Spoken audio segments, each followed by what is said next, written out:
Good afternoon, grade 12 students. This is a new lesson of the English Insights 3.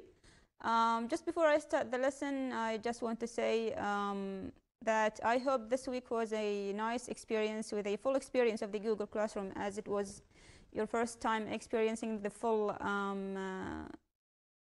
Google Classroom. So today we are starting a new lesson with or a new unit, exactly, yes, unit 6, and this is the first lesson of unit 6. So let's just start the lesson and see what we have in today's lesson. So this is unit 6, the first lesson of unit 6, and the aims, or before I start a first unit or a first lesson in the unit, I just want to give you a summary of what Unit 6 covers, or the things, the skills that, or the exact points in every skill that you are going to have in Unit 6. So regarding reading first, if we look at reading, you'll see here, so we have in terms of reading, you're going to scan for specific language reading for understanding unfamiliar vocabulary. So in writing a CV, writing a work or email letter, using appropriate language, writing a letter and email of application. And the listening says listening for specific information, listening for clarification, and so on with the rest of the skills. I'll just start the first unit of the first lesson of the unit. So in this lesson we're going to cover 6A and also 6B, and these are the exact really aims or learning outcomes of today's lesson. You'll identify some job related adjectives. You'll also listen for specific information. You'll look at the use of relative clauses here, using relative clauses, and also you'll identify the use of the double comparative, the plus comparative. When we double it, what does it mean? There's also some reading, and in the end you'll also write some participle clauses. Now before I start 6A or 6B, I'll just show you the list of vocab items that you are going to meet throughout the unit. All of the vocab can say that they are related to work. So these are some of the vocabulary that you are going to meet or encounter throughout Unit 6. So before we really start with the content of 6A, I want you to join me here on the nearpod.com. So just head to any browser you're using, open the nearpod.com, and the code is capital A, P, C, J, and you have a 2 there. So it's capital A, capital B, capital C, capital J, and the number 2. So just write nearpod.com. You should then click join and insert the code you see here in front of me. I hope some people are going to join soon, so I'll just wait for a minute or two until some of you join me in the let's say game or the interactive lesson. So this is an interactive lesson, I should say, and the code is again APCJ2. Waiting for some of you to join. We will do the listening here. We will also do some vocabulary games, and yes, again it's mostly vocab and listening inside the interactive this interactive lesson. So just waiting anybody could join, and I'll just move on to the first activity here. So you are going to match the adjectives to their opposites, as I showed you there in the lesson PDF file. There is a list of words that are there in Unit 6. Some of those words could be opposites. So these words here, the words here, some of them are the opposite of each other, and you should match every adjective to its opposite here in the activity. So just starting the activity in case anybody joins soon. Okay, so match the adjectives to their opposites. Waiting for any, so these are the pairs you should join, or you should match to each other.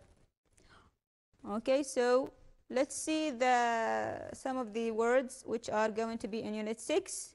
Now, I could say something about these, or I'll just write the code here, which is APCJ. So yes, and it's 2. Okay. Now, I just want to say something about the vocabulary mentioned inside this box. Some of them could be describing a job, some of them could be describing a skill, or even describing a person or a worker. Some of them could be used to describe your manager, for example. You can say that a job or a person or a worker could be sociable. So a worker could be sociable. This could be used for a worker or an employee. An employee could be a sociable person. They could also be, yes, trustworthy, or I can even say confident, creative, cheerful, bad-tempered. Most of these words describe a person's personality. So your personality could be, you could be a bad-tempered person, a cheerful or a confident, and also sociable. Others could describe the salary of or a job, really. So a job could be a badly paid job. So I could say a badly paid job. Or a job could be idealistic. It could also be a monotonous job, which is not that interesting. If it's monotonous, it's not going to be very interesting as you do the same things every day. So, okay, so we have someone here. It's always the same person. It's always Rowan. So, okay, now Rowan hasn't done any task yet. Now, we can also look at some of the words here. A person could be efficient. You could also be hesitant, incompetent, also for personality. Okay, stressful, thick-skinned. Maybe thick-skinned could mostly be used to describe, maybe I could be a manager in my job, someone who's a thick-skinned manager. Some jobs need you to be highly skilled. So it's all about work here. Okay, so I don't know if these people are going to submit any answers, but so we're waiting for the pairs to appear here. Matches, if you have done any matches or tries, Yam and Rawan. Okay, so in the end, I'm just going to show the pairs. So these are the pairs. When you say, of course, we're matching opposites. Pragmatic is the same as idealistic. Then you have trustworthy and unreally. Sorry, not the same, but it's the opposite. Pragmatic is the opposite of idealistic. Then you have sociable, which is the opposite of reserved. Of course, you can also say unsociable. Okay, so we have creative, the opposite of and imaginative.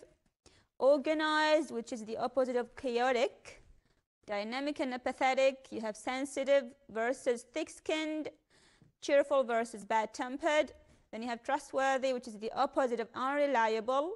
Efficient, the opposite of incompetent. And also confident, which is the opposite of hesitant. So these are some opposites, all related to, mostly related to your personality when it comes to work.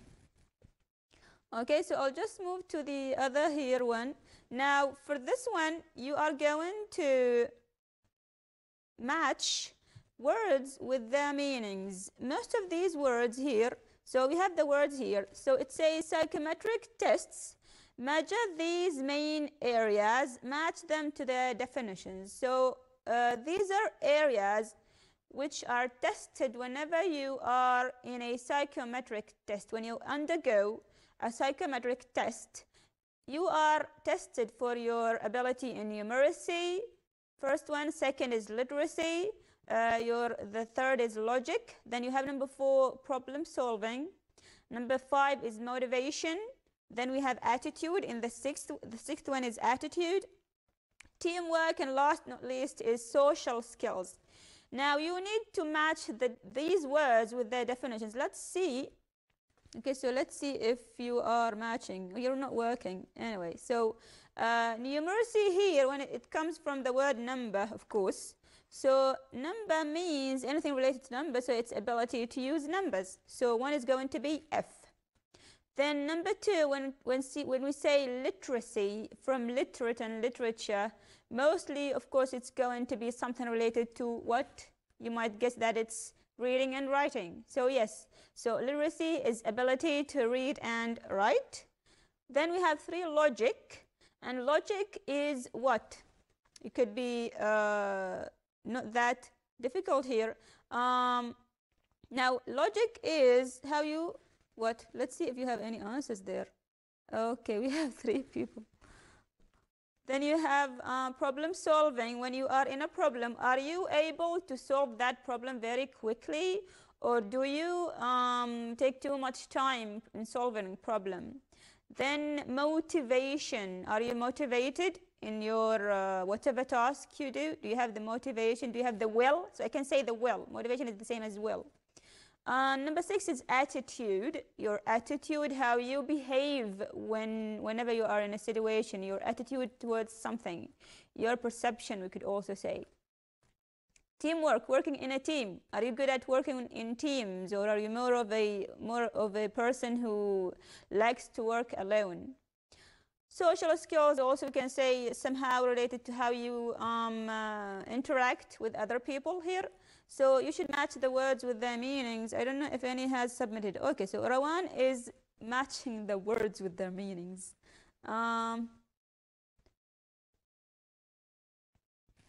Okay, so I talked about numeracy. I talked also about literacy. I was at logic. Is logic dealing with a difficult situation, or is that problem solving? Of course, that's problem solving. So what is motivation? Motivation, we can say then here is enthusiasm for something. Are you enthusiastic when you have whatever task? Are you enthusiastic to do that thing?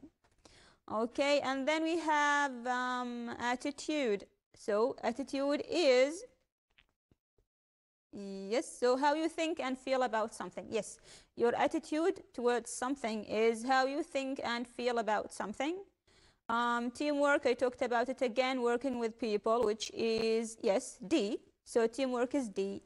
Then we have social skills, which is, yeah, ability to build relationships. Do you have the will to live in a society, to work with other people, or to build relationships? Are you a sociable person it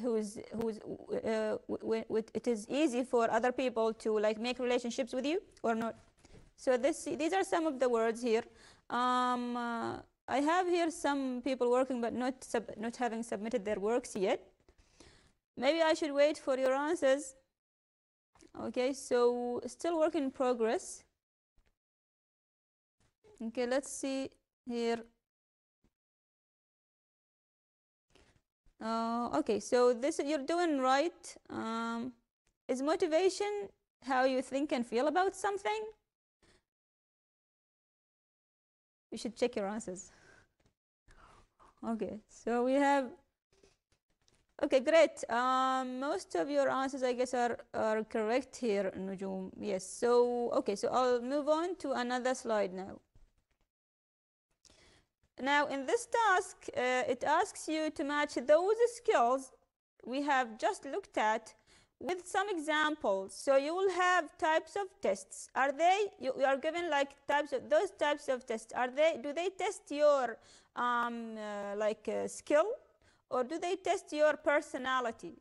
So a test could either test your personality, or it could test your skills at something. So you have to sort those words according to the type. Is it personality or skill test? So let's see, Hiyam here has A correct, also the second person, Rawan, and so I'm waiting for your to answers of all these questions, and then we'll go on with the rest of the lesson.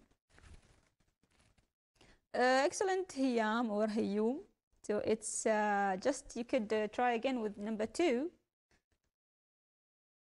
Okay, Rawan, you could go on with the rest of the questions. and well done. Okay, so until you reach 8, and then we'll move on. The next question is going to be a listening task, also from the student's book. Okay, so Rawan, shall I wait? Okay, so number 8 for Hiyam is wrong, but the rest, so these are the answers for the questions you have seen in the quiz, and I'm moving on with the listening now. So we'll move to another task there, which is a listening task. So let's go on. Now we have a listening task, which is activity 6 in 6A. So we are starting with 6A here, and in 6A you have to listen and choose the correct option for every question. So if we see there,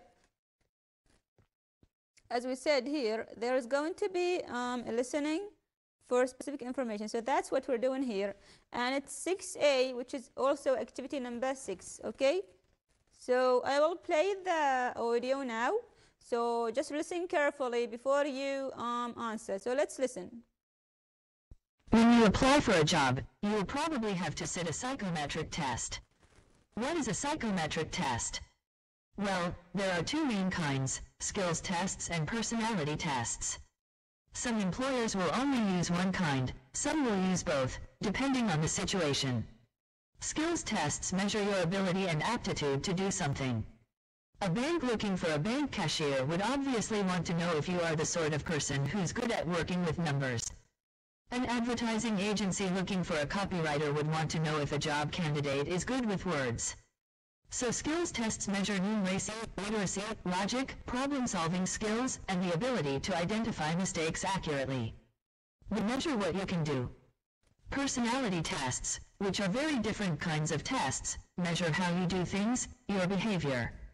So these are tests that tell the employer something about your motivation, your general attitude, and how you prefer to work. Do you prefer to work in a team or on your own? Are you very organized, or are you perhaps rather chaotic but very creative? Do you have good social skills? Employers often look for somebody who has a particular profile, and they want to find a candidate whose personality matches it. These tests might include things like answering a questionnaire about yourself, agreeing or disagreeing with statements about a course of action in a job situation, giving a presentation, or doing a role play or simulation in a work context. Now, the main thing is not to be nervous about these tests. As far as skills tests are concerned, the good news is that, like all tests, if you practice, then you can get better. So if you find out that you have to do a skills test, then it's a good idea to go on the internet, do a free test, and see how well you do. If you find you didn't do as well as you hoped, then you can buy books which train you for these particular exercises. You can also review the basic skills you usually need in these tests, such as times tables, working out percentages, and spelling. Personality tests, which have no right or wrong answers, are more difficult to prepare for. The best thing is to be natural, which isn't easy, I know.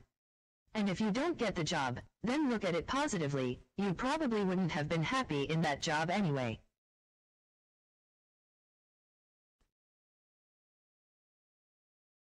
You will probably have to sit a psychometric test. What is a psychometric test? Well, there are two main kinds: skills tests and personality tests. Some employers will only use one kind, some will use both, depending on the ability and aptitude to do something. A bank looking for a bank cashier would obviously want to know if you are the sort of person who's good at working with numbers. An advertising agency looking for a copywriter would want to know if a job candidate is good with words. So skills tests measure numeracy, literacy, logic, problem-solving skills, and the ability to identify mistakes accurately. They measure what you can do. Personality tests, which are very different kinds of tests, measure how you do things, your behavior.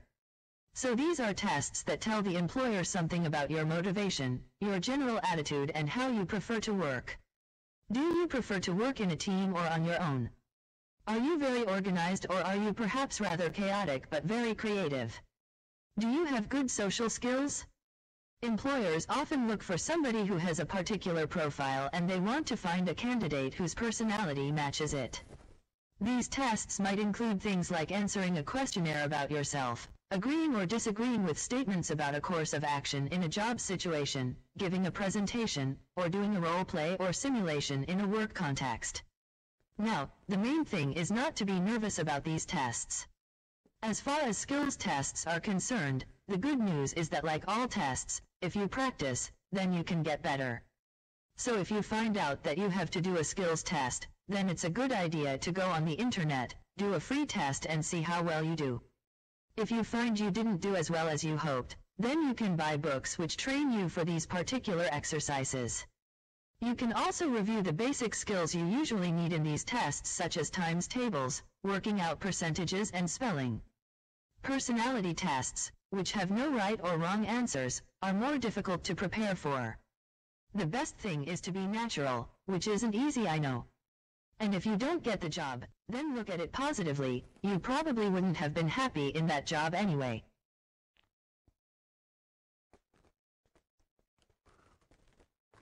Okay, so we have listened twice to the audio. Now you have some questions to answer or to choose the right option. Is it A, B, C, or D?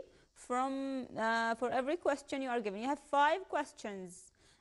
For every question, you need to match or to choose the correct option which completes the sentence correctly. So I'm waiting for the answers of the people I have here who have joined me on the interactive game. So I hope I received some answers very soon. Waiting for your answers. I hope that was a clear audio script and you had the ability to know the answers as you listened twice. Of course, this is the maximum number for you to listen, whether it's at school or in the final exam. You just have 2 times to listen in the exam of the English Insights 3. I'm waiting for any answers that might appear here. Okay, so what about the first one we have here?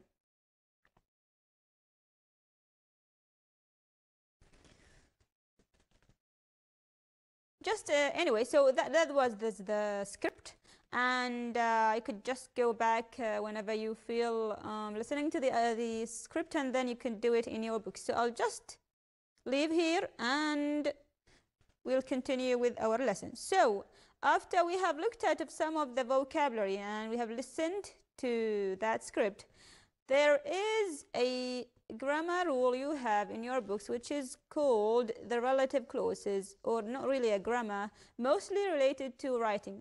Now, when we talk about relative clauses, we say that there are 2 types of relative clauses. A relative clause could be a defining clause, relative clause, or it could be a non-defining. Now, from the name of the relative clause, you'll see that when something is defining, could I left it out? I mean, could I leave it out? No, I can't. So a defining relative clause is the clause that is necessary. So I'll change the color here. So it is necessary to explain who or what is being talked about. You cannot leave a defining relative clause out. You cannot delete it from your sentence. So we have some examples here with defining relative clauses. Now, if we look at the first one, it says employers want to know if you are the sort of person who's good at working with numbers. So this is a relative clause. So this is a relative clause. And it's a defining one. Why? Because let's imagine we leave that clause out. Does the sentence make any sense? If we read it again, employers want to know if you are the sort of person, and then we have full stop, you'll feel that there's something missing in the sentence. So I have or I need that clause, and it's an important part of the lesson. We cannot leave it out. Then we look at the second one. These are tests that, so here the relative clause starts with that tell the employer something about your motivation. So what tests are these? They are the tests that tell the employer something about your motivation. So this is the relative clause also. Now be careful that in relative clauses we sometimes use relative pronouns, and the relative pronoun here is that. So the relative pronouns.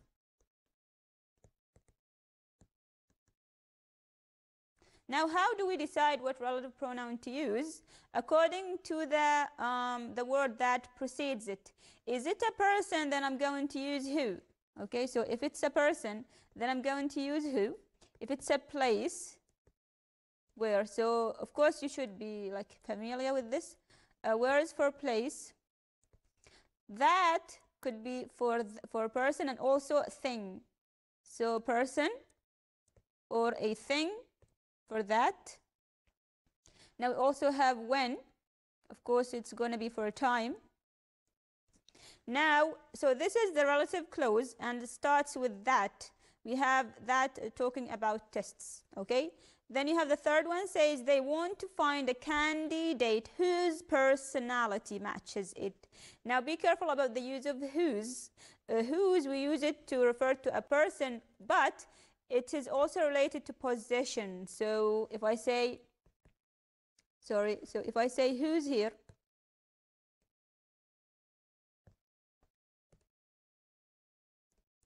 okay, person but possession means that owns something, and owning something.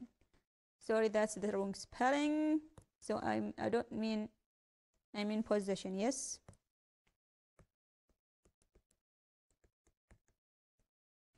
Okay, if we look at the fourth example, you can buy books, which, okay, which here talks about the books, and this is the relative clause. And also you can see in the last one, you can also review the basic skills you usually need in these tests. You'll find that, can you identify where the relative clause is, since there is no relative pronoun? So relative pronouns could sometimes be left out, only the relative pronoun, because it is clear what relative pronoun I need here. So I can say you can also review the basic skills which you usually need, but I don't need which here. So I have deleted which. You just say you usually need in these tests. So it was which here, but we deleted them. Something else we have also deleted. So I can say you can also review the basic skills you usually need. There was also a pronoun here. It was like you need them, but we left it out because we don't need it here. It is clear what the object of the sentence is, because it was mentioned in the previous clause. So usually need in these tests. Now when we move on to the non-defining clause, in non-defining clauses the information is extra information that is not necessary or unnecessary. It's unnecessary for the understanding of the main sentence. So it's just extra, and whenever something is extra, I can leave it out. So I can delete it, because the meaning will still stay the same if it's not there. So if we look at this example, personality tests, then this is the relative clause, which is the non-defining relative clause, which are very different kinds of tests, measure how you do things. So this is just an extra information. It starts with the relative pronoun which. And just be careful about something. I'll just clean this to show you that one difference between the defining and the non-defining. Can you see the commas here? So we have commas, or the relative clause is placed in the middle of two commas on each side. So there is a comma on the left, and there is also a comma on the right when you write a non-defining relative clause. Okay, we don't have commas in defining clauses, we have them in non-defining clauses. And of course there has to be a relative pronoun. So this is a relative pronoun. The second example says personality tests which have no right or wrong answers are more difficult to prepare for. So this is also, this one here is a relative clause in the middle of two commas. So we'll just show the commas also. This one, there's a comma here and also a comma here. So I hope this is, I think this is the most significant things you need to know about relative clauses. Now, moving on to a task in relation to relative clauses, we're going to look at some examples. Now, in each example, you have two separate sentences. You are going to make them one sentence. You are going to link them using relative pronouns. And of course, one of these two sentences, either one or two, is going to become a relative clause.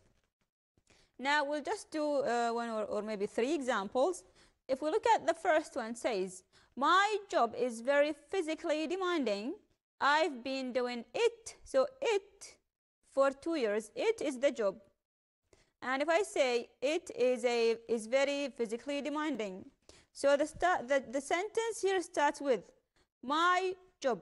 Now, if I want, let's see that this sentence, the first one, is about the job. So I will write a comma here and give some extra information about the job. And I'm going to say, of course, the information given here is which is very physically demanding,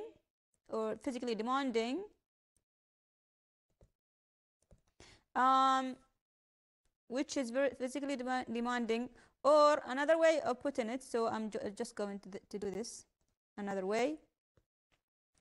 My job, which I have been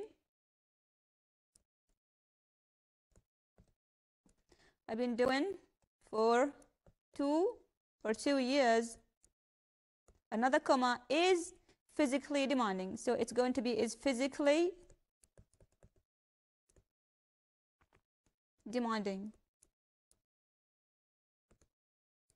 Okay, so I made one sentence. This one became a relative clause, which I have been doing for 2 years. And be careful that I have deleted it here. We didn't say which I have been doing it. I just said which I have been doing for 2 years because I mentioned my job at the beginning of the sentence. So I don't need to write it. I just deleted it. Another example says, some people work with me, they are ambitious. So I have some people who work with me and they are ambitious. How are you going to make the sentence? The sentence is going to be this way. So the people I work with are ambitious. Or we can also say, add a who here because it refers to people. The people who I work with are ambitious, or just the people I work with. I don't need really to say who because, of course, I'm talking about people. I work with people. We don't work with other things. So the people I work with are ambitious. For number 3, I used to do a job. It was extremely stressful. So the sentence is going to be, the job I used to do, yes, so I used to do, was extremely stressful. So again, you can see that I have deleted it here. I didn't say the job I used to do it. I just say the job I used to do was extremely stressful. So also we deleted the it. So these are 3 examples. You could do the rest on your own. Let's go on. Now the second part we're going to have today, which is 6b. We're moving to 6b here. Okay, so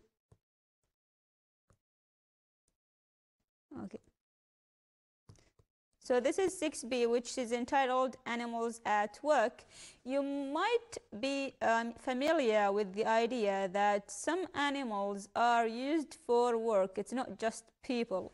It's also animals here. So I don't know if you're familiar. For example, we have horses in this picture. They are really at work.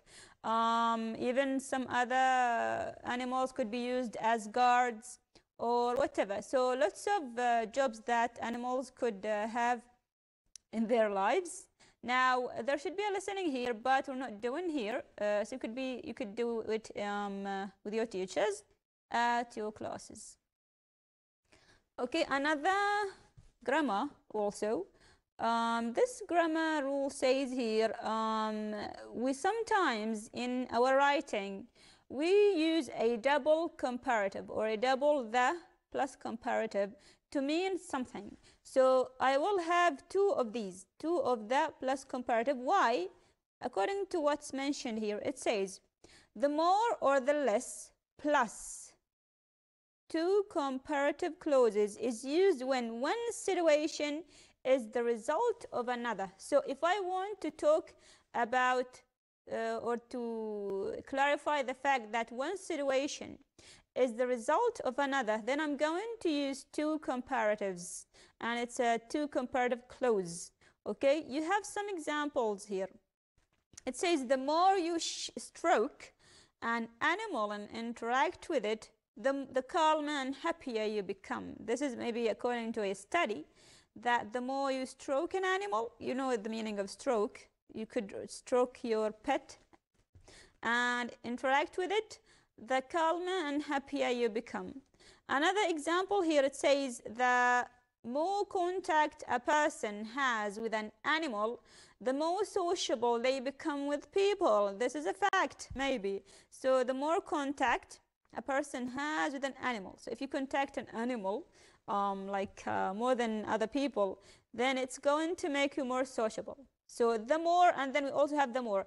Notice the comma here. There is a comma after the first clause. Also, there is a comma here. So after you finish the first bit of more, you should write a comma, and then you give the other, the plus comparative. Okay, the last example says, the longer the therapy, the better the results. So this is the result of the first one. So you can say like this is the cause, this is the result, because we're connecting something with its cause. It's like a cause effect or a cause result relationship here. Now if we look at these examples, we're going, like you should write your own sentences here, but I'll just try to write one or two examples with you. Now for example, if we say the more I work, the happier I am. No, not really. Or you can say the more people worry, the more sick they get. Yes, I like this example, so I'm going to write the more people worry. Of course there is a comma, and then we'll say the more sick they get. I hope you agree. So that's why you shouldn't worry that much. Now if you get a lot of money, what are you going to become? You're gonna be rich, right? So the more money people earn, or maybe sometimes people become more grumpy or whatever. So I'll say the more money people work or people earn, and of course there is a comma, it's going to be the richer they become, or the more rich, or should I say the richer?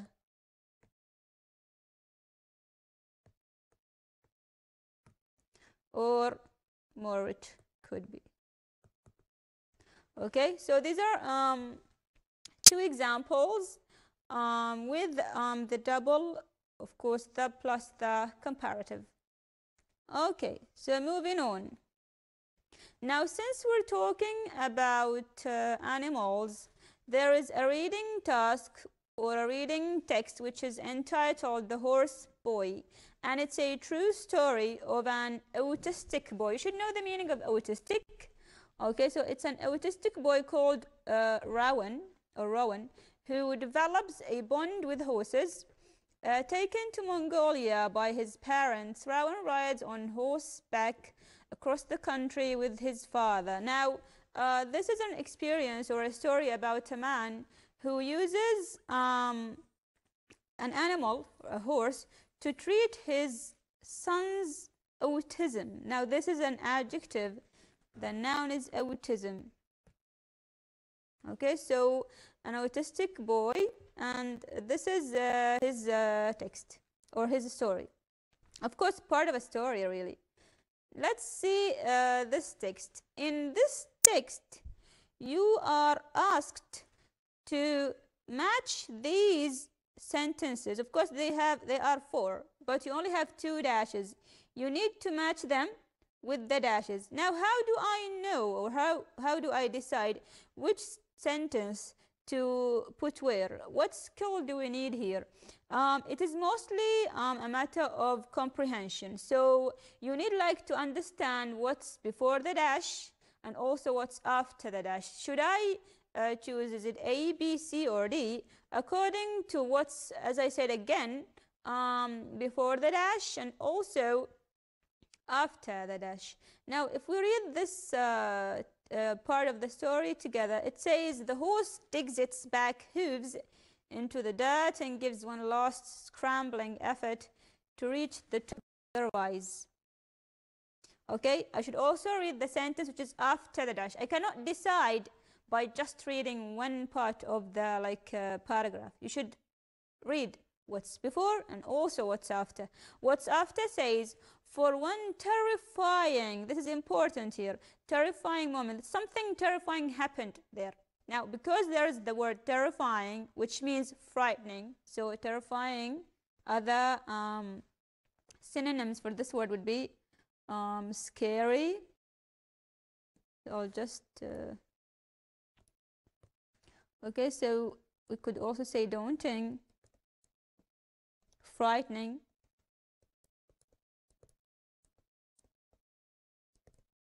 okay, so that's the word terrifying. For one terrifying moment, the horse slips backward, then with a final heave, we are upon top of the mountain. Okay, so if we look at the options here, I should look for something that would make me frightened. And what I have found, or what you will find after reading all of the sentences, if you look at C, I lean forward, taking weight off the horse, straining back, not looking down at the chasm or the dizzying chasm. So this is this phrase, dizzying chasm, means we're moving towards a hole. There is some kind of, as if we're going to fall. So there is a chasm, or I can say like a hole or a cavity, you could say. Okay, so that's why it's terrifying, because they are moving to a chasm. Okay, so this is going to be C. Then we complete the text here. Says, above us are clouds and cool rushing air, behind us and thousands of feet below, the great Siberian forest stretching to infinity. To our front, a bare wilderness of mountain tundra. Now snow. Of course, you know what's a snow. And then another one, someone is saying snow, I guess it's Rowan. And then it's get down and play in the snow, okay? So, or his father could be, that wants his son to play in the snow.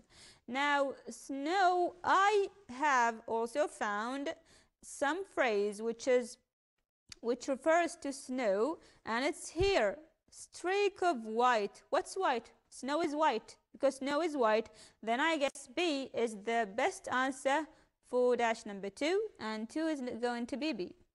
Okay, so this way, this is how you should handle such tasks by reading what's before and also what's after the dashes. And the end says, the horse, which Rowan has named Blue, dips its head, stretching its neck after its effort. Okay, so this is the reading task here.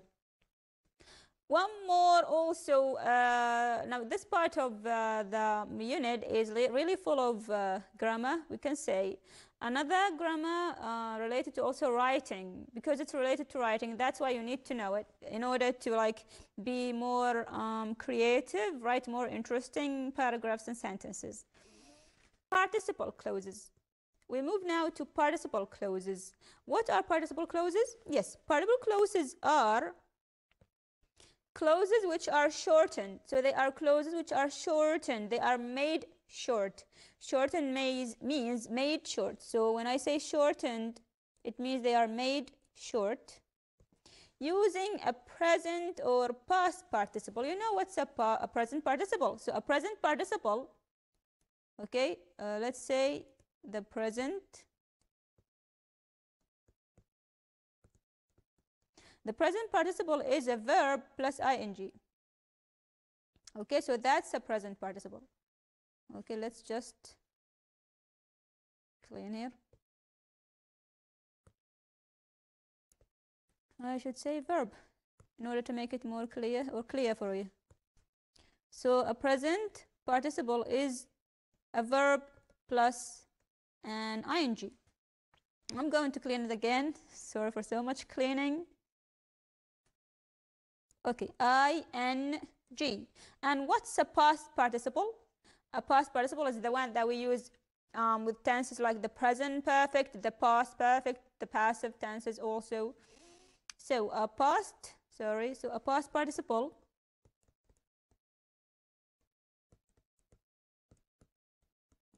is sometimes they call it verb 3, and it's really the last form in the verb. For example, if I have write,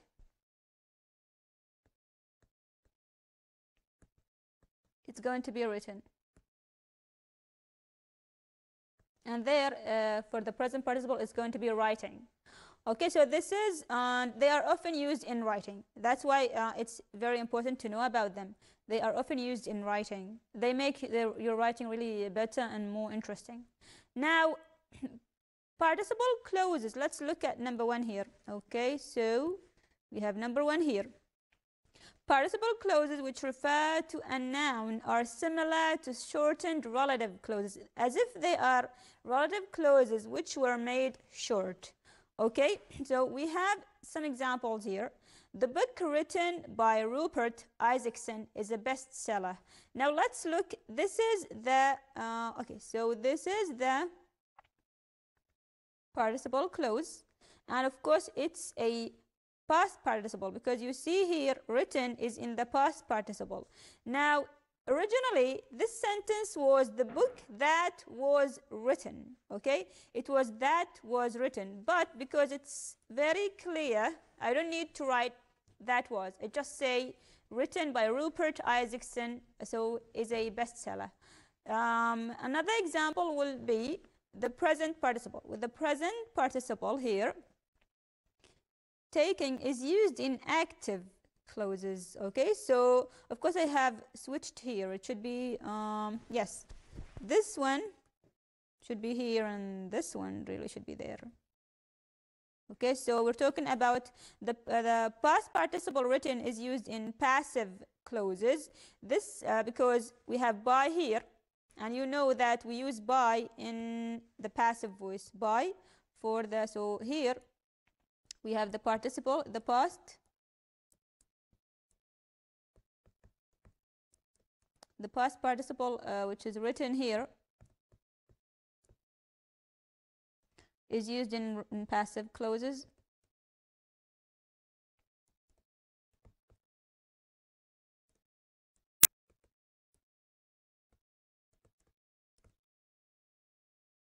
Okay, so this is, yes, we should clean this from here. And we'll say here, yes, the other example says, participle clauses can also be used to shorten two clauses with verbs that have the same subject. So be careful. I have two verbs. Okay, so I have two verbs, but one subject. And those two verbs are done by the same subject. So why do I like, let's see what we're going to do. So it says, I lean forward, taking weight off the horse's back. Instead of saying, I lean forward and I take weight off, I'll just say, I lean forward, taking weight off the horse's back. And of course here I will say the present participle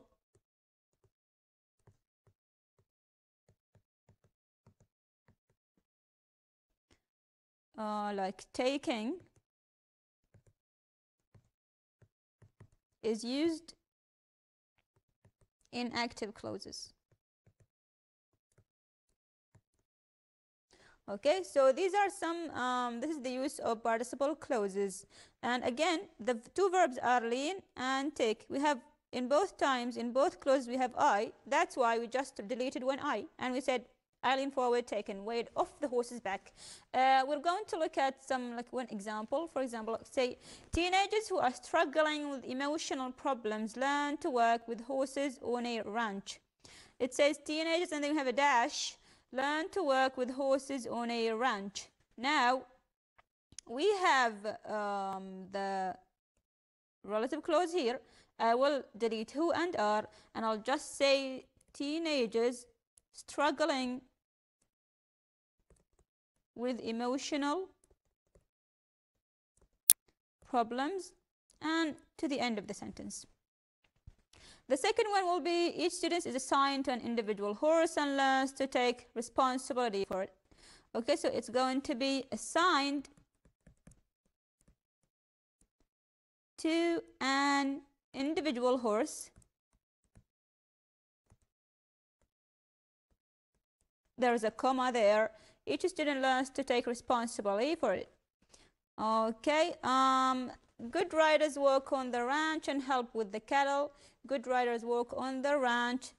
It says and help. We have the same subject, so I'll just say helping with the cattle. And you can do number 4 for yourself. So a wrap up. Now we have looked at some of the job related adjectives. We listened for some specific information, and we really looked at 3 grammar rules: relative clauses, doubling the plus the comparative, and then we also looked at participle clauses. We wrote some participle clauses together. Those, or that was the parts of unit 6, 6A, the right person for the job, and 6B, animals at work. So that's all for today. Everyone who was watching, wish you all the best, and see you next time, hopefully. Bye bye for now.